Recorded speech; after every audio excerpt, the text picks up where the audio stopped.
Hello and welcome to Moving Iron Podcast Tax Moves with Glen Birnbaum. Glenn just got back off of a sunny vacation down in the Bahamas. So that's that golden glow you see there is the Yes. beach coming off of him there. So, Glenn, how you been, buddy? Hey, good. Yeah, Good. we're just starting to really get into our tax planning season today. So, right after as we get into November here, that's when we start doing a lot of tax planning for clients. So it's gonna be a pretty busy time. Yep. So this year's a bit of a unique year compared to other years. A lot of tax changes have taken place.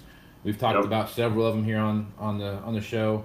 One of which that I have a lot of concern about is how the 1031 like kind exchange trade in stuff is kind of taking place, and how that's going to affect um, guys who have traded in equipment and maybe not bought something or sold something at an auction or leased something or all those things. So you guys have to be pretty busy right now watching out for that kind of stuff, and also deferred crop payments and stuff like that. So there's got to be a lot of stuff going on in your office right now. There's quite a bit, and I'm pretty sure we've spent a couple podcasts talking about that. That fact that you can no longer do a 1031 exchange on farm equipment and that. Yep. So viewers and readers can look back on that, but it does basically, the bottom line is treat it as if you sold that equipment at the trade-in value. Yep. And it may not be a problem if you can depreciate it, fully depreciate the offset, but in certain states it can be a problem. And so we talked about some other things. So yeah, definitely go back to those podcasts for a refresher on that. Yep. Yep. Just real quickly, just what's going on. The October 16th, there was a public hearing talking about these new 199A regulations. A lot of testimony from bankers. There's a couple of people that were testifying on behalf of the Grain Feed Association that eventually, like grain elevators, may not be eligible for this deduction due to kind of a technicality that they're considered to be dealing in commodities. So there's still some discussion about that.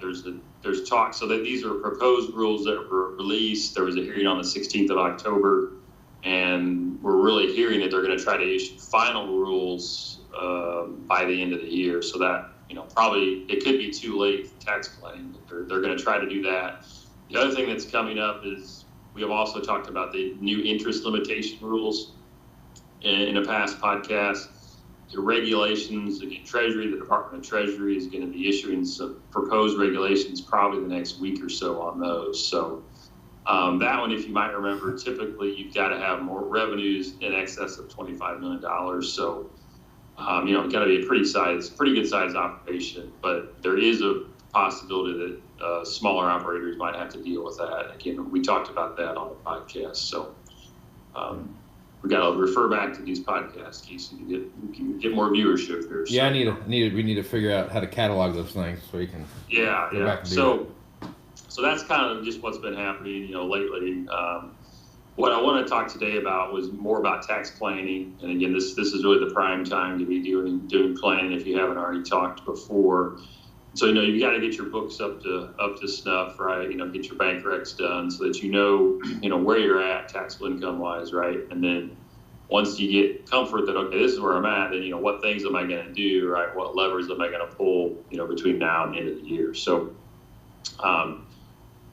one of the big things I wanted to talk about was deferred payment contracts, and you alluded to it a little bit, Casey. Is there's a lot of times where a farmer has sold the grain in the fall, right?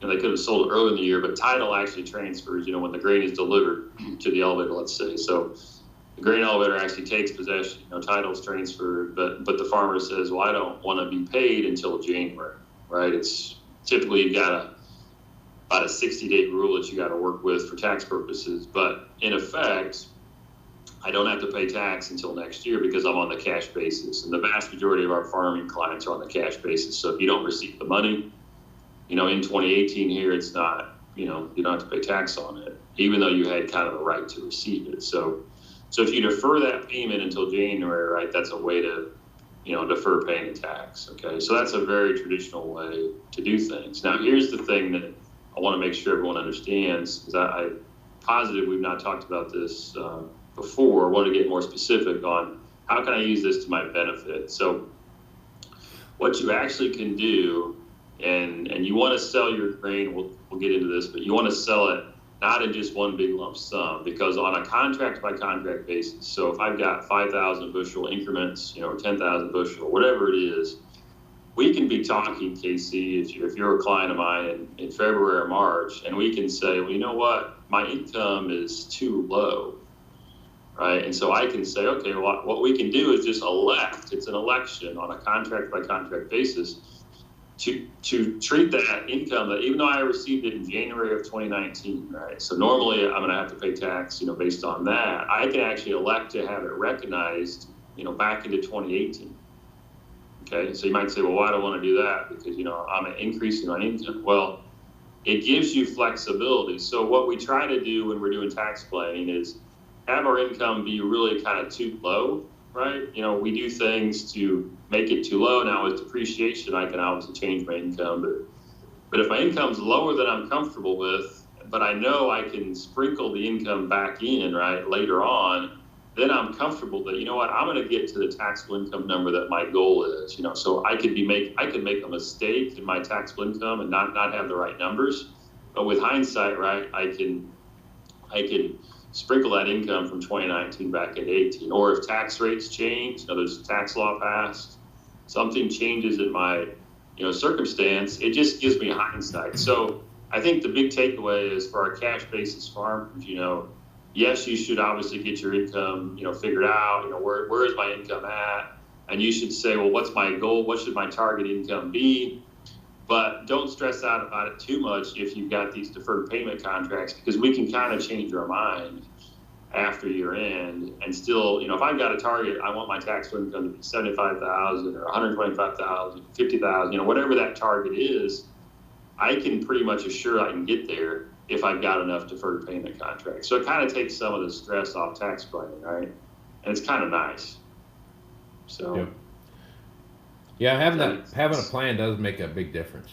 Yeah, you should have a plan, and you should say, this is where I want my income to be, but the circumstances could change, right? And now I want to, because if I'm going to be retiring shortly and I've got a lot of income, a lot of grain that I'm carrying over, farmers could have $500,000, $1 million of grain that they haven't paid tax on.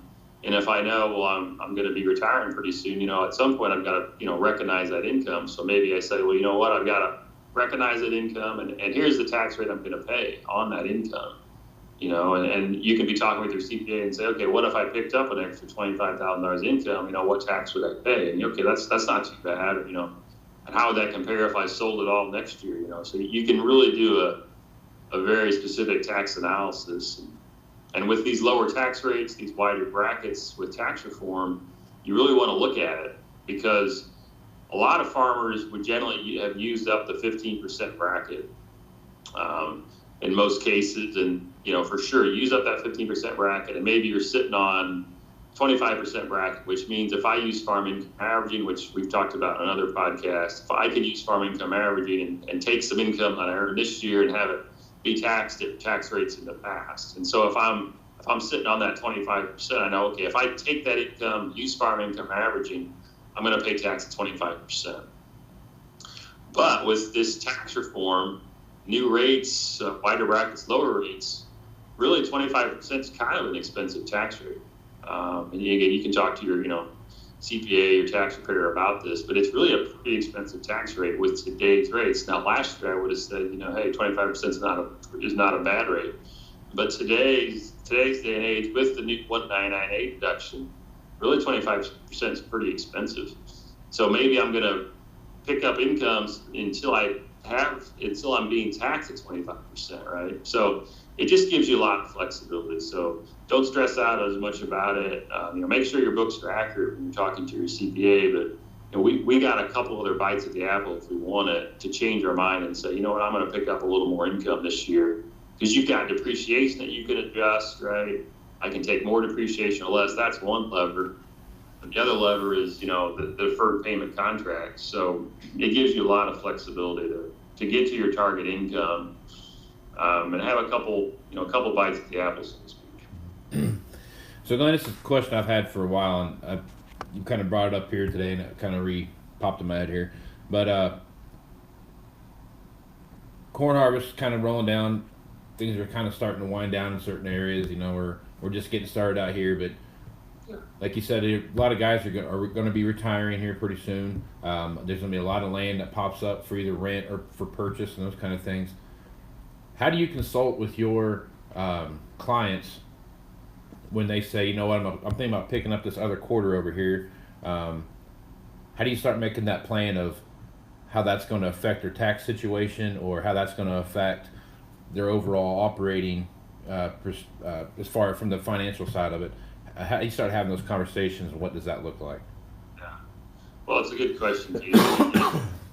If we knew what, it's just price and yield, right? So if we knew what our prices were, we knew what our yields were, it'd be a little simpler, but it's difficult. I mean, but you just have to kind of pencil it out, and see, a lot of times we'll use, University of Illinois studies that give us some idea, of cost per acre, if, just as a guideline. But so you try to pencil it out. But normally, if you're picking up some acres, you're able to spread out your equipment cost, right, over more acres. So typically, you want to really try to look at that. But I think part of it too is just, logistics of your operation. Hey, this tract of land really makes sense. And you just got to be comfortable that, the ultimate risk on a buying land is, if land values go down, if you're pretty sure land values aren't going to go down, which, then, hey, is it going to be a good investment, even if I'm not really making a whole lot of, actual additional return or income on those acres, but it's a piece that makes sense. It's close to other land I have, right? There can be other non-financial reasons to purchase land. Certainly with interest rates, they've started to been ticking up here, long-term rates. It does make land hard to pay for.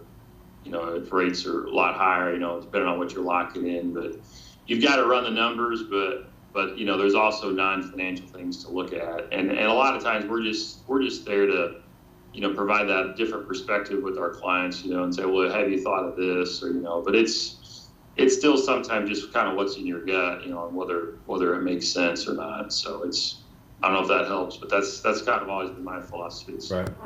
Right on. All right, man. Well, I've got everything off my list. How about you? You got everything? Anything else you want to throw out there?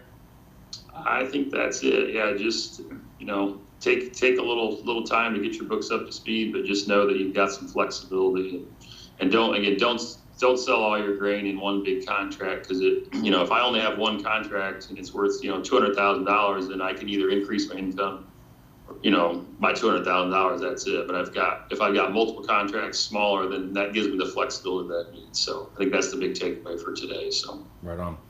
You guys done cutting? Yeah, we've been done for about a week and a half. Beans were a little late. We got most of them done, and then we're out about 2 weeks with rain. But yeah, we're done and focused on next year. So right Good deal.